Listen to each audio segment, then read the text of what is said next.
किसी भी व्यक्ति के गले और सीने के अंदर काफी कफ बलगम जम चुका है, जैसे कि आती हुई सर्दी होती है तब ये शिकायत ज्यादा बढ़ने लगती है, और जब सर्दी जारी होती है तब ये शिकायत ज्यादा होने लगती है, जिसके कारण व्यक्ति को काफी ज्यादा प्रॉब्लम होने लगती है। वह सांस लेने में दिक्कत महसूस करता है। अगर गड़गड़ाहट की आवाज ज्यादा आने लगती है तो भी दिक्कत होने लगती है। सांस पूरी तरह से नहीं लिया जाता है, दर्द रहता है। तो आज के इस नुस्खे को आप जरूर अप्लाई कीजिए। दिन में 3 बार अगर इस खुराक को आप लेते हैं तो आप देखेंगे कि आपके एक खुराक में ही आपका कितना ही कफ बलगम होगा वह साफ होने लग जाएगा। अगर बच्चे भी है तो आप इस नुस्खे को बच्चे के साथ भी कर सकते हैं और बड़ों के साथ भी इसे कर सकते हैं। सबसे पहले बात करते हैं कि सीने और गले के अंदर कफ बलगम क्यों ज्यादा होने लगता है, क्यों जमने लगता है। अगर किसी भी व्यक्ति को जैसे कि मौसम बदलने के साथ में एलर्जी होती है तो इस प्रकार का संक्रमण होने लगता है। और अगर किसी व्यक्ति को ठंड प्रवृत्ति जैसे कि सूट नहीं करती है और कुछ खाने में भी ऐसी चीज आ जाती है तो ऐसे व्यक्तियों को थोड़ी सी ठंड बैठने से ही इस प्रकार का संक्रमण होने लगता है कि पहले सर्दी जुकाम हो जाएगा, फिर धीरे धीरे वही कफ बलगम गले में जमने लग जाएगा, खांसी के साथ निकलने लग जाएगा और फिर सीने तक पहुंच जाता है। अगर किसी व्यक्ति का बचपन में सर्दी जुकाम बिगड़ा हुआ है तो भी आप देखेंगे कि जैसे ही मौसम आता है सर्दियों का, उनको गले में और सीने में कफ बलगम जमने लगता है। अगर किसी व्यक्ति को बुखार का संक्रमण हुआ है और सर्दी जुकाम उसका रह गया है तो ये कफ बलगम में बदलने लगता है। साइनस वालों को भी ये दिक्कत ज्यादा बढ़ने लगती है। तो किसी भी कारण से अगर आपको लगता है कि बहुत ही ज्यादा कफ बलगम जम चुका है, निकल नहीं रहा है, बहुत सारे उपाय कर लिए हैं, तो आज के इस नुस्खे को आप कर लीजिए, आपका सारा का सारा कफ बलगम मेल्ट हो जाएगा। सबसे पहले मैं बताती हूँ कि शरीर में बीमारी आती है तो पाचन अगर आपका सही ढंग से काम नहीं करता है तो ही शरीर के अंदर रोग प्रवेश करते हैं। अगर आपको लगता है कि आपका पाचन बहुत ज्यादा कमजोर है तो इस पर आप मेरा वीडियो देख सकते हैं, जिससे कि आप आपके पाचन को मजबूत कर सकते हैं। चाहे आप कुछ भी खाएंगे तो फिर पचने लग जाएगा। दूसरा है कि अगर आपके शरीर की प्रकृति को आप समझने लगते हैं और उसी के अकॉर्डिंग आप मौसम बदलने के साथ में पहले से ही कुछ उपायों को करते हैं तो आपको किसी भी प्रकार का रोग नहीं होता। तो सर्दियां जैसे ही शुरू होती है आपको 2 से 3 दिन अदरक का पानी लेना चाहिए, सोंठ का यूज करना चाहिए।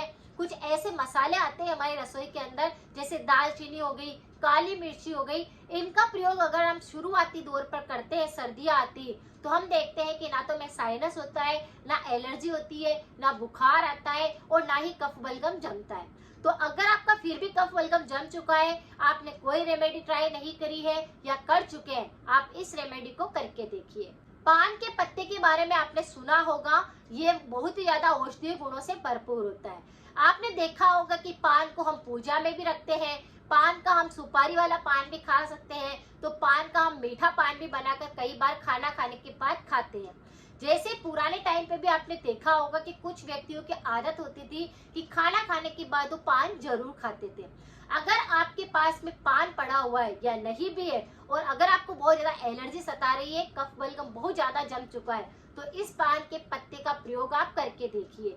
ये पान का पत्ता आपके शरीर में, आपके गले से आपके कफ बलगम को ऐसे निकालेगा जैसे पहले कभी जमा ही नहीं था। ये एलर्जी आपको हुई नहीं थी, सर्दी जुकाम आपको फिर होएगा भी नहीं। आपको क्या करना है, एक पान का पत्ता लाना है और उसको आपको उससे अच्छे से मसल करके उसका रस को निकाल लेना है। जब एक पान के पत्ते से आप रस को निकालेंगे तो 1 चम्मच रस उसका निकल जाएगा। उसी के अंदर आपको थोड़ा सा दालचीनी का पाउडर मिक्स कर देना है। दालचीनी वही होती है जिसे भी हम हमारे रसोई के मसालों में हमेशा रखते हैं, क्योंकि यह भी बहुत ज्यादा यूजफुल होती है हमारे गले की खराश को दूर करने के लिए, कफ बलगम को बिल्कुल सही करने के लिए, बदलते मौसम की एलर्जी के लिए। तो आपको क्या करना है, पान के पत्ते के रस के अंदर ही चुटकी भर आपको दालचीनी का पाउडर ऐड कर देना है और उसमें ही आपको शहद ऐड कर देना है। अच्छे से एक कटोरी के अंदर आपको मिक्स करके उसे धीरे धीरे करके चाटना है।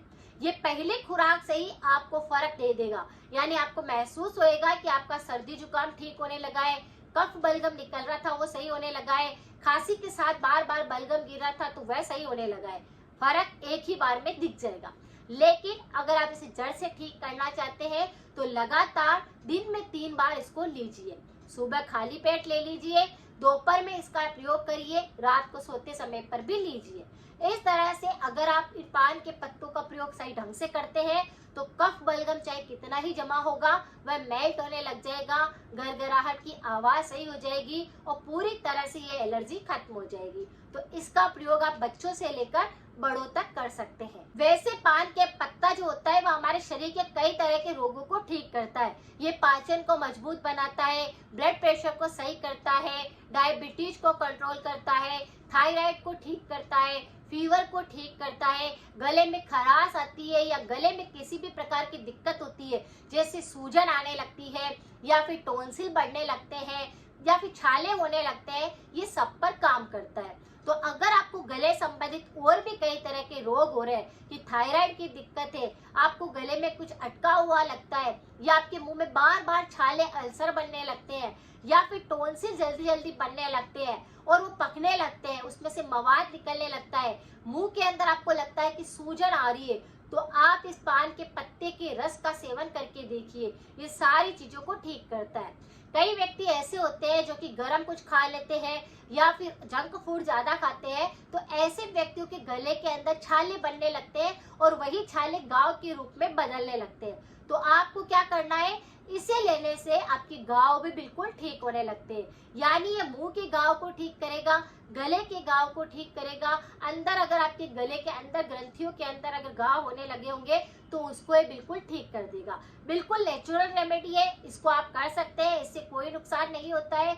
और ये पान का जो रस होता है ये काफी ज्यादा सारी बीमारियों पर काम करता है, तो इसका प्रयोग आप करके देखिए। पान के पत्ते में काफी सारे मिनरल्स होते हैं, विटामिन होते हैं, कैल्शियम होता है, प्रोटीन होता है, पोटेशियम होता है, फाइबर होता है, जो कि हमारे शरीर के लिए काफी ज्यादा अच्छा होता है। तो वैसे तो ये काफी सारी बीमारियों को ठीक करता है, लेकिन कफ बलगम अगर बहुत ज्यादा जमा हुआ है, सांस की तकलीफ बहुत ज्यादा हो रही है, सांस लेने में दिक्कत हो रही है, अस्थमा है, तो आप इसका प्रयोग कर सकते हैं। साइनस वाले भी इसका लगातार सेवन करते हैं तो आप देखेंगे कि साइनस में काफी आराम है। पान का जो पत्ता होता है उसकी तासीर तो ठंडी रहती है, लेकिन इसके अंदर हम दालचीनी का पाउडर डालेंगे और शहद डालेंगे तो इसको हम एक अलग गुण दे देंगे। जब हम पान के पत्ते को ऐसे ही खाते हैं तो हम देखते हैं कि हमारे मुंह के अंदर थोड़ा सा इसका टेस्ट जो होता है वह थोड़ा सा कड़वा सा लगने लगता है। ऐसे ही अगर हम पान के पत्ते को खाएंगे थोड़ा सा कसेला सा स्वाद आएगा, लेकिन अगर हम इसके अंदर थोड़ा शहद लगा देते हैं, थोड़ा सा गुलकंद लगा देते हैं, थोड़ा सा दालचीनी रख देते हैं तो इसका स्वाद और भी ज्यादा बढ़ जाता है। तो हम इस तरह से अलग अलग तरह से हमारे बीमारियों को ठीक करने के लिए पान के पत्ते का प्रयोग कर सकते हैं। अगर किसी व्यक्ति को खाना नहीं पचता है और एसिडिटी की दिक्कत भी होती है तो आप इस पान के पत्ते को रोजाना चबा चबा कर खाइए, आपके एसिडिटी भी बिल्कुल जड़ से साफ हो जाएगी। इस तरह से अगर आप करेंगे तो आपको काफी जल्दी आराम मिलेगा। अगर किसी भी व्यक्ति को बहुत ही ज्यादा गले के संबंधित रोग होते हैं तो उस पर मेरे काफी सारे वीडियो है, प्लेलिस्ट है, आप एक बार जाकर जरूर चेक करें, लोगों के साथ जरूर शेयर करें ताकि किसी और की मदद हो सके। ऐसे व्यक्तियों को कुछ परहेज भी रखने चाहिए। परहेज के तौर पर आपको ठंडी चीजों से दूर रहना चाहिए, आपको गर्म पानी का सेवन करना चाहिए, अचार का सेवन नहीं करना चाहिए क्योंकि ये कफ बलगम को और ज्यादा बढ़ा देता है। दूध और दही भी इस समय पर कम लेना चाहिए अगर आपको कफ बलगम की शिकायत होती है। इस प्रकार से अगर कुछ ध्यान रखते परहेज करते हैं तो रोग पूरी तरह से ठीक होने लगता है। अगर जानकारी थोड़ी सी भी यूजफुल रही है तो सभी के साथ जरूर शेयर करें। मिलते हैं फिर नेक्स्ट जानकारी के साथ में। Thank you so much.